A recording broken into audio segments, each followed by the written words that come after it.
Tapi kena memang kena patah lagi sebab tak jadi lagi. Operate lagi? Kak Danoi, Kak Comel operate Kak. Di sini perlu operate Dah lah jadi Ahmad Kasim. Operate. Hari operate tu habis pantan tu buat kerja lagi. Tawakal. Ada Iman yakin tawakal. Walaupun waktu tu tak boleh akak berak.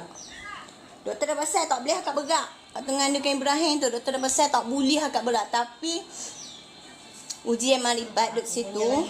Sebab ada Iman yakin. Dulu kan jenis nak jebol. Ada Iman yakin tak lah jaga. Lepas tu tak lah cuci habis.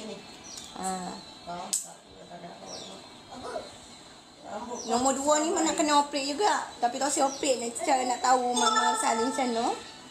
Mama Salim macam mana sakit tak sakit.